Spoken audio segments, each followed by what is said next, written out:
കേരളത്തിൽ തന്നെ നോക്ക്, ഈ കോളേജ്, സ്കൂള്, അത് ഇതെന്നൊക്കെ പറയുന്നത്, അതിലൊക്കെ എത്ര മിഷണറിമാരുണ്ടായിരുന്നു ഒന്ന് ആലോചിച്ച് നോക്കിക്കുക. ഒരു ഞാൻ പഠിച്ച സ്കൂളിൽ അധ്യാപകനായിട്ട് ഒരു പള്ളിയിലച്ഛനുണ്ടായിരുന്നു. അതാണോ മിഷണറി? ആൻഡ് പള്ളിയിലച്ഛൻ നാട്ടുകാരനാണ്, വിദേശത്ത് നിന്ന് വന്ന മിഷണറി ഒന്നുമല്ല.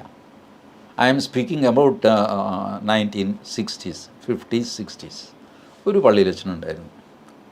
അത് പള്ളിയുടെ കോൺട്രിബ്യൂഷനാണെന്ന് പറയാം. ശമ്പളം വാങ്ങി ജോലി ചെയ്യുന്ന ഒരു അച്ഛൻ അവിടെ പഠിപ്പിക്കാനുണ്ട് എന്ന് വിചാരിച്ചിട്ട് നോ. ഒരുപാട് അച്ഛന്മാർ that was one of their business ഇല്ലേ. ഞാൻ ഈ നമ്മളുടെ ടി ജെ ജോസഫ് ഉണ്ടല്ലോ, കൈവെട്ടപ്പെട്ട മനുഷ്യൻ, അദ്ദേഹത്തെ ജോലിയിൽ നിന്ന് പിരിച്ചുവിടാനുള്ള കാരണം എന്താ? ഇവരുടെ പള്ളിക്കൂടത്തിൽ നിന്ന് മുസ്ലിം പിള്ളേരെ പിൻവലിക്കും എന്ന് മുസ്ലിം തീവ്രവാദികളൊരു ഭീഷണി മുഴക്കി. അപ്പോൾ ശരി, പിൻവലിക്കുന്നെങ്കിൽ പിൻവലിക്കും, ഞങ്ങൾ ഈ പീഡിതൻ്റെ കൂടെ നിൽക്കും എന്ന് പറയണ്ടേ? യേശു ക്രിസ്തുവിൻ്റെ ആൾക്കാർ പറഞ്ഞില്ല. അവരെ പുറത്താക്കിയിട്ട് മറ്റവരുടെ ഗുഡ് ബുക്സിൽ കയറി. It was A business. You are running A business, education as business. അതുകൊണ്ടാണ് മുണ്ടശ്ശേരിയുടെ വിദ്യാഭ്യാസ ബില്ല് വന്നപ്പോൾ ആദ്യം ഏറ്റവും അധികം ക്ഷോഭിച്ചതാരാ? ക്രൈസ്തവ സഭയാണ്. വിദ്യാഭ്യാസ ബില്ല് വന്നു എന്ന് പറഞ്ഞിട്ട് ആർ ശങ്കറോ മന്നത്ത് പത്മനാഭനോ ക്ഷോഭിച്ചില്ല. അവർക്കും സ്കൂളുണ്ടായിരുന്നു, സെൻറ്റ് പിക്കാനസിന് സ്കൂളുണ്ടല്ലോ, കുറവാണെങ്കിലും. അവർ ക്ഷോഭിച്ചില്ല. എന്തുകൊണ്ട് ക്ഷോഭിച്ചില്ല? കാരണം അവർക്ക് ആ ബില്ലിലെ വ്യവസ്ഥകൾ അത്ര അപകടകരമല്ല എന്നറിയാമായിരുന്നു. കാരണം അധ്യാപകനെ നിയമിക്കുന്ന അവകാശം, അധ്യാപകന് ശമ്പളം കൊടുക്കുന്ന ചുമതല, ഇത് രണ്ടും സർക്കാർ ഏറ്റെടുക്കുന്നു. സ്കൂൾ നിങ്ങൾ നടത്തിക്കൂ. ഇതാണ് വിദ്യാഭ്യാസ ബില്ലിൻ്റെ രത്നച്ചുരുക്കം. ഇത് ക്രൈസ്തവ സഭകൾക്ക് സമ്മതമായിരുന്നില്ല. ഒടുവിൽ മന്നത്ത് പത്മനാഭനെ കൂടെ അതിൽ വലിച്ചഴിച്ചു. അങ്ങനെ വലുതായിട്ടാണ് അത് വിമോചന സമരമാകുന്നത്. പിന്നെയുള്ളതൊക്കെ ബാക്കി ചരിത്രം. മന്നത്ത് പത്മനാഭനോട് പോയി ആര് സംസാരിക്കും? പാലാ ബിഷപ്പാണ് ഇതിൻ്റെ, സെബാസ്റ്റ്യൻ വയലിൽ, അദ്ദേഹമാണ് ഇതിൻ്റെ നേതൃത്വം കൊടുക്കുന്നത്. വയലിൽ പിതാവിന് മന്നത്തെ ചങ്ങനാശ്ശേരിയിൽ ചെന്ന് കാണാൻ കുറച്ചിലാണ്. മന്നം പാലായിൽ വരണം. മന്നം ഇതിലും വലിയ കക്ഷിയാണ്. മന്നം നടക്കുന്ന കേസില്ല. ഒടുവിൽ അന്ന് സിറ്റുവേഷൻ ഉണ്ടാക്കിയത് വയലിൽ പിതാവിന് സുഖമില്ല. അപ്പോൾ മന്നം കാണാൻ വരുന്നു, ചങ്ങനാശ്ശേരി നിന്ന് പാലായിക്ക് വരുന്നു. അപ്പോൾ ശരി, കുഴപ്പമില്ല, സുഖമില്ലാത്ത ആളിനെ ചെന്ന് കാണണമല്ലോ, അയാളെ എന്നെ ഒന്ന് കാണണമെന്ന് പറഞ്ഞാൽ ശരിയില്ല. സുഖമില്ലാഞ്ഞിട്ടും വയലിൽ പിതാവ് ഗേറ്റ് വരെ, പാലാരൂപയുടെ ഗേറ്റ് വരെ, ബിഷപ്പ് പാലസിൻ്റെ ഗേറ്റ് വരെ അവശത അഭിനയിച്ച് നടന്നു വരുന്നു. രണ്ടുപേര് താങ്ങിയൊക്കെ പിടിച്ചിരിക്കുന്നു. മന്നം വന്ന് കാറിലിറങ്ങുന്നു.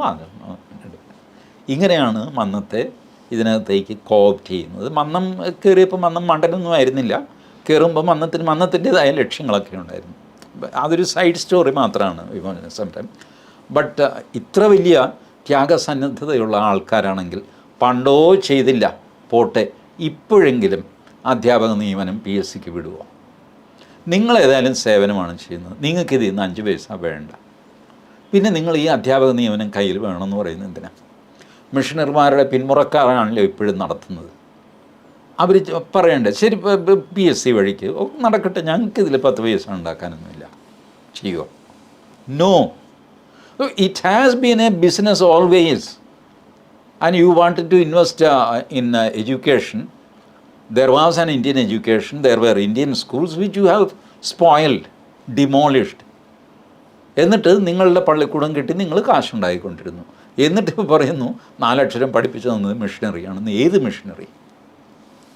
മിഷണറിയാണ്? പ്രതിഫലമില്ലാതെ മിഷണറി പ്രവർത്തനം നടത്താനാണ് അവരെ നിയോഗിച്ചിരിക്കുന്നത്. They will not take money from you. കാരണം അങ്ങോട്ട് കാശ് കൊടുത്ത് ആരെങ്കിലും മതപരിവർത്തനം നടത്തുക, ഇങ്ങോട്ട് കാശ് കിട്ടണ്ടേ? അപ്പോൾ മിഷണറി സെൽഫ്ലെസ് സർവീസ് നടത്തിയത് മതത്തിലേക്ക് ആളെ ചേർക്കാൻ വേണ്ടിയിട്ടാണ്, വേറെ ഉദ്ദേശമൊന്നും ഉണ്ടായിരുന്നില്ല.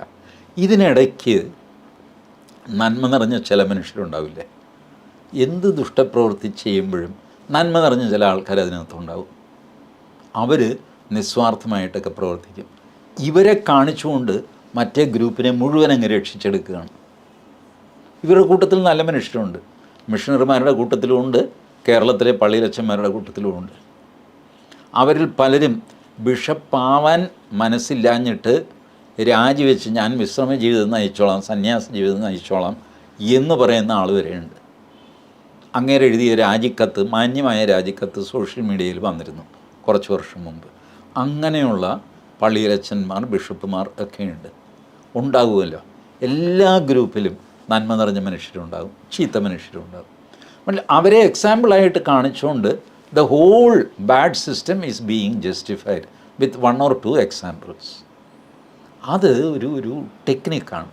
അങ്ങനെയുള്ള കാപട്യമൊന്നും കാണിക്കരുത്. യേശുക്രിസ്തുവിൻ്റെ ആൾക്കാർ കാപടികന്മാരാകാൻ പാടില്ല. ചുങ്കക്കാരെയും പരീശന്മാരെയും ചാട്ടവാറിനടിച്ചാണ് യേശുക്രിസ്തു പുറത്താക്കിയത്. ആരെയും യേശുക്രിസ്തു ഉപദ്രവിച്ചിട്ടൊന്നുമില്ല, പക്ഷേ ഇവന്മാരെ ചാട്ടവാറിനടിച്ച് പുറത്താക്കി.